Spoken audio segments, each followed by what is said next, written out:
పరమేశ్వరుడికి కంఠాభరణంగా, శ్రీమన్నారాయణుడికి శేషపాన్పుగా, ఇతర దేవతామూర్తులకు కూడా సౌందర్యాభరణంగా అలరారే దివ్యమూర్తి ఆయన.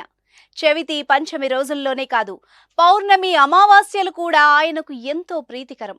సర్పజాతి మొత్తానికి ఆయనే అధిపతి. ఆయన్ను పూజిస్తే సకల దోషాలు తొలగి శుభం కలుగుతుందని అక్కడ వాళ్ల నమ్మకం.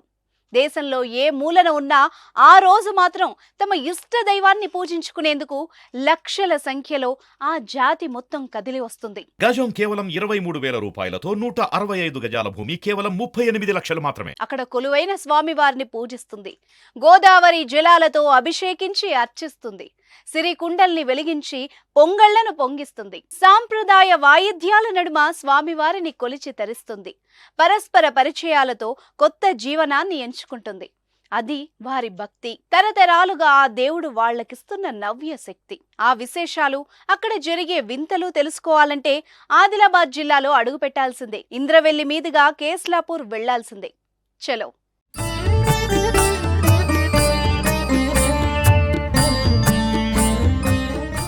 అదో సాంప్రదాయ వేడుక, గిరిజనుల అతిపెద్ద పండగ.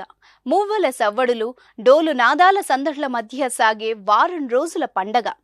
ఆదివాసీల ఐక్యతకు ప్రతిరూపంగా నిలిచే పండగ. దేశంలో ఎక్కడెక్కడో ఉండే ఆదివాసీలంతా ఒక్క చోట చేరి తమ కష్ట సుఖాలను కలబోసుకునే పండగ.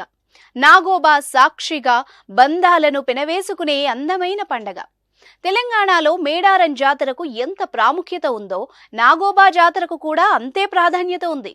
ప్రపంచంలోనే అతిపెద్ద గిరిజన జాతరలలో ప్రధానమైనదిగా ప్రాచుర్యం పొందింది. శేష నారాయణమూర్తిని తమ ఇష్ట దైవంగా ఆరాధించే గోండుల పండగే నాగోబా జాతర. ప్రతి ఏటా పుష్యమాసంలో నాగోబా జాతరను అత్యంత ఘనంగా జరుపుకుంటారు. ఈ జాతర కోసం దేశంలో ఎక్కడెక్కడో ఉన్న వాళ్లంతా కేస్లాపూర్ చేరుకుంటారు. ఇక అమావాస్య వచ్చిందంటే చాలు, మిశ్రం వంశస్థుల్లో ఎక్కడా లేని ఆనందం చోటు చేసుకుంటుంది.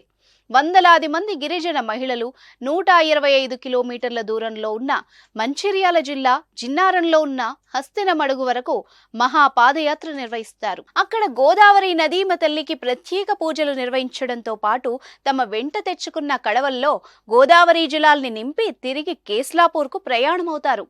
ఈ పాదయాత్ర అత్యంత శోభాయమానంగా కొనసాగుతుంది. శ్వేత వస్త్రాలు ధరించిన మగువలు కడవలు తలకెత్తుకొని సాగుతుంటే ముందు మేళ తాళాలతో మగవారు నడుస్తారు. దాదాపు 5 మండలాల్లోని 45 గ్రామాల మీదుగా ఈ యాత్ర కొనసాగుతుంది.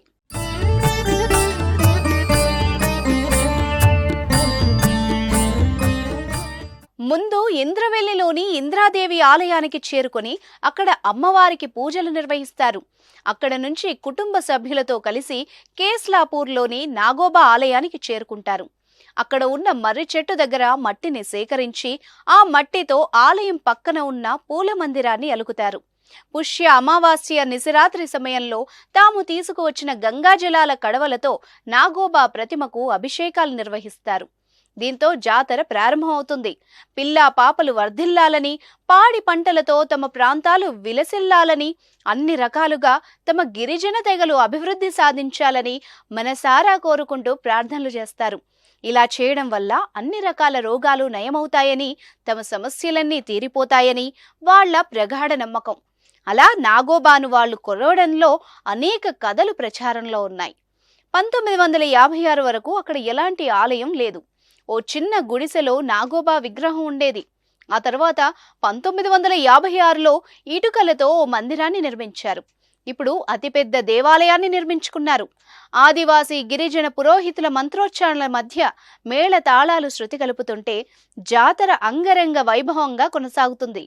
నెల రోజుల ముందు నుంచే జాతరకు సన్నాహాలు మొదలుపెట్టి అక్కడ ఉన్న ఓ వటవృక్షం కిందనే జాతర ముగిసే వరకు అంతా బస చేస్తారు.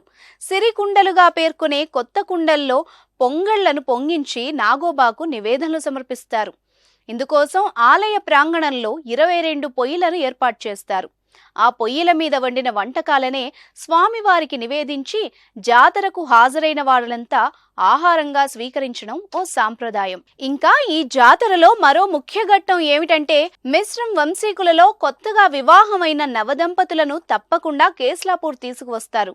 అక్కడ వాళ్ల చేత స్వామివారికి పూజలు చేయించి వధువును నాగోబా దేవతకు పరిచయం చేస్తారు.